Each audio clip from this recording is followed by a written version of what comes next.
রমজান আসছে, কিন্তু আমরা কি সত্যি বেঁচে থাকবো সেই রমজান পর্যন্ত? গত বছরও তো আমরা বলেছিলাম আগামী রমজানে বদলে যাব, কিন্তু কতজন আজ কবরের নিচে? একটু থামুন, হয়তো এই রমজানই আপনার জীবনের শেষ সুযোগ। রমজান শুধু ক্ষুধা না, এটা আল্লাহর পক্ষ থেকে এক বিশেষ ডাক। একটা মাস যেখানে গুনাহ মাফ হয়, হৃদয় বদলায়, ভাগ্য নতুন করে লেখা হয়।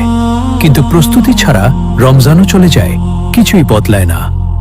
নিজেকে জিজ্ঞেস করুন, আমি কেন রোজা রাখব?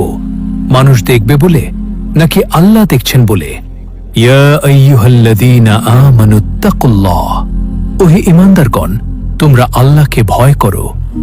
নিয়ত যদি আল্লাহর জন্য হয়, একটা ছোট আমলও পাহাড় হয়ে যায়।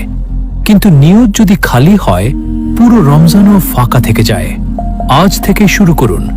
10 আয়াত অর্থসহ কোরআন পড়ুন, 2 রাকাত অতিরিক্ত নামাজ, একটা গুনাহ ছেড়ে দিন। রমজান হঠাৎ বদলায় না, যে নিজেকে বদলায় রমজান তাকে বদলায়। ভাবুন তো, যদি এই রমজান শেষ রমজান হয়, আপনি কি প্রস্তুত আল্লাহর সামনে দাঁড়ানোর জন্য?